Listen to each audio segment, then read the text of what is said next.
Hello and welcome to my tutorial. This is Humayun Kabir.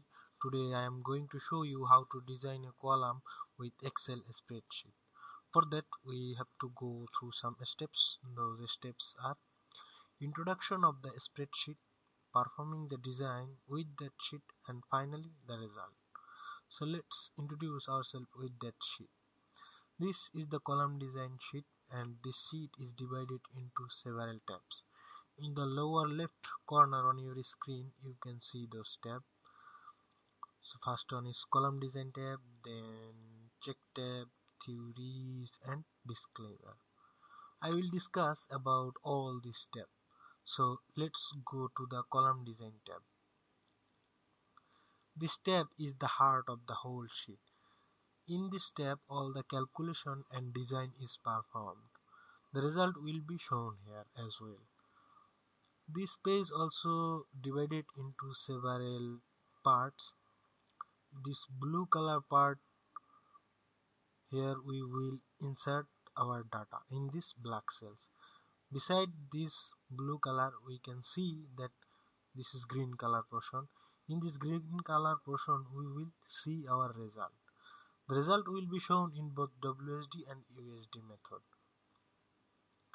One of the most fascinating thing about this sheet is whenever you insert a data set for a particular column design, this sheet will design three types of columns simultaneously. First one is rectangular column, then a square column, and finally the circular column. A capacity finder is also given here. With this capacity finder we can find out the capacity of a column. Just we have to put the dimension of the column here and the area of steel. The result will be shown here. A theoretical tie design is also given here. So this is all about the column design tab. Then check tab. Check tab is provided here to secure the main tab. I have done a simple problem on the column design tab and captured some image and put it in here. So whenever you put this black cells value on the column design tab, and then if you get the result same as this image on the column design tab, then you can think that this sheet is working properly. If not, please do not use this sheet. Then theories. Theories is provided here to helping or recalling our memories. These theories are collected from a lecture sheet which is provided by our university teacher. Thanks to him. Then the disclaimer tab. In the disclaimer tab I have put my simple or a small description and a message is here. One thing about this sheet is whenever you perform a design in this sheet, and if you then want to implement the result of the sheet in the practical field, please verify the result or please check the result with a professional engineer. So these are all about those tabs. Let's go to the column design tab. Now we will perform a design. For performing the design I have selected an example which is given in theories tab. So let's go to the theories tab, then scroll down a little bit. This is the example. This example says that we have to design a square tight column in USD method, and the loads are given. Then the compressive strength of the concrete, yielding strength of steel is also given, and the steel ratio is 5%. So let's put these values on the column design tab. First one is compressive strength of the concrete. It's given 5 ksi, that means 5000 psi. Then hit enter for the next value. Yielding strength of the steel is given there 60 ksi, that means 60,000 psi. Then width of the column, because we are dealing with a square column, we need not to put this value here. It's only for rectangular column, so let's leave this cell. Then steel ratio is given 5%, so let's put 5 here.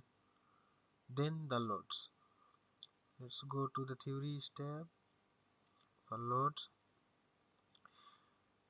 dead load is given 400 kb and live load is given 210 kb. Because of the code, we need to multiply 1.2 with dead load and 1.6 with live load. After adding these two load, we will get a factored load. So it's done here. The factored load is 816 kb. So let's put this value on the column design tab. 816 kb. Then reduction factor for tight column is 0.65. Then the reduction factor for spiral column is 0.70, and the steel ratio in WSD method is 0.025, and then the clear cover. So we have put all the values and that's it. Now we will see the result. Because we are dealing with the square column, let's go to the square column section. This is the square column section, and the result is width of the column will be 23 inch in WSD and 15 inch in USD, and the depth same because of a square column, 23 inch in WSD and 15 inch in USD. Clear cover is 2.5 inch. So now about the steel, it's here in here, and the amount of steel in WSD method is 12.7 inches square, and in USD method the steel is 11 inches square. So let's see the result of the theory step. It's 15 inch and 12.5 and 2.5. 2.5 is clear cover, total 15 inch. So 15 inch into 15 inch, and the steel is given here, it's 11 inches square. So it's same, so it's okay. And now we will rearrange the steel. These two lines of cells is given to rearrange our steel. So let's rearrange. 10 number of 8 bar, 8 bar, and 6 number of 6 bar. If we want to use two types of bar in the column, then it comes 10.54 inches square, which is less than the required steel. So let's increase the steel 8. It's 11.42 inches square, and we can use this steel. And what's in our theory step, let's see. They use 14 number of 8 bar. So let's see what happened in 14 number of 8 bar. 14 number of 8 bar, and it's 11.06 inches square, which is more economical than previous one. So let's use it. 14 number of 8 bar. So finally the result is 15 inch into 15 inch. The clear cover is 2.5 inch, and we will use 14 number of 8 bar. That's it. Now if we want to design a rectangular column with this data and with these loads, what will we do then? We need not to do anything, it's already done. Because previously we assumed the width of the rectangular column is 10 inch, that's why the width of this rectangular column 10 inch in both method, and then the depth is 52 inch in WSD method and 23 inch in USD method. 2.5 inch is the clear cover. Then the amount of steel in WSD method is 13 inches square, and in USD method 10.62 inches square. Now we can clearly see that the WSD method is not very economical, but USD method is much more economical. That's why WSD method is no longer in use. So let's rearrange the steel for USD method. So our steel is 10.62 inches square. So let's use two types of reinforcement here. So let's use 8 number of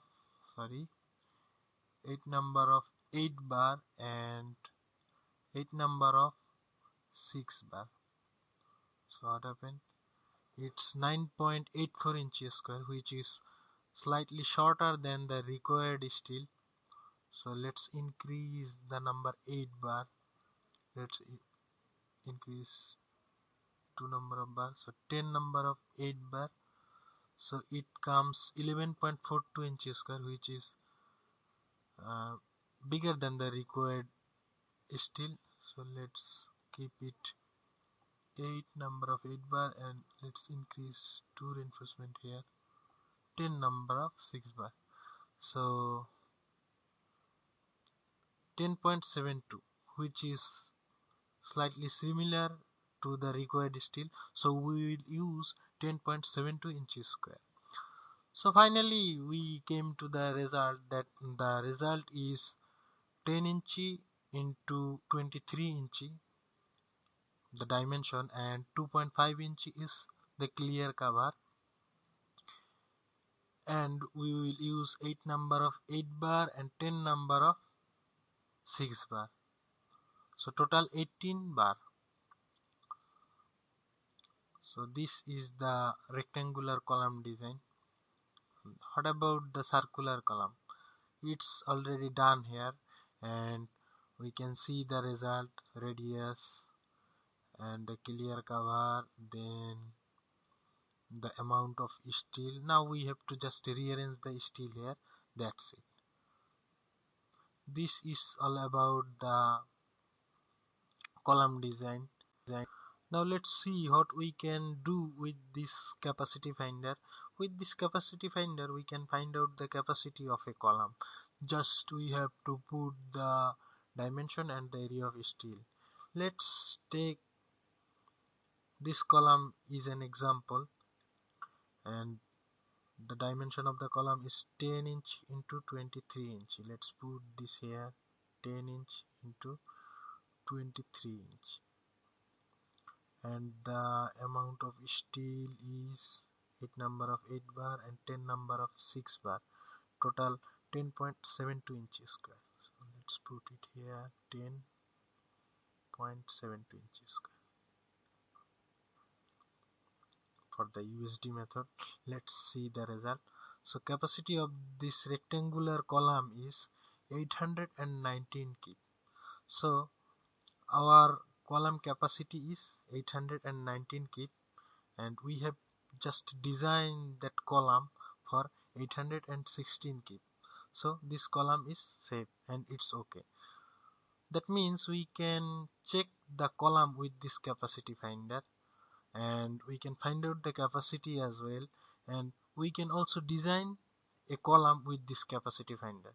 Suppose now I want to design a column which will support more than 1000 kip. Now just I can increase the dimension here, and I can also uh, increase the steel here. I have just increased the dimension, and you can see the capacity of this column is increased as well, and it's become 920 kip. Now let's increase the dimension again, 25 inch, and the area of steel, let's use 11 inches square. Let's use 13 inches square, and it's done. So if we want to design a column with this capacity finder which is bear more than 1000 kip, and that's it, it's already done, and The dimension of the column is 12 inch into 25 inch. The area of steel will be 13 inches square.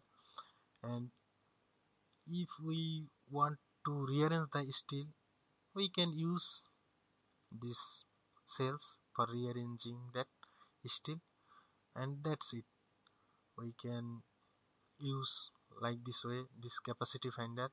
A tie design option is also given here. With this option we can design the ties theoretically, but if we need a complex tie bar, these meshes will be shown here for the rectangular column and for the square column here. For the rectangular column in WSD method, the tie design is this one, and for the USD method, tie design is this one. For the square column in WSD method, tie design is given here, and for USD method, tie design is given here. So this is all about this column design sheet. I think this sheet will help you in column design purpose, and that's it. This concludes the tutorial here, and up next I will discuss about beam design with Excel. So let's see some preview of that sheet. This is the beam design sheet. I will discuss in the next tutorial. Until then, bye bye.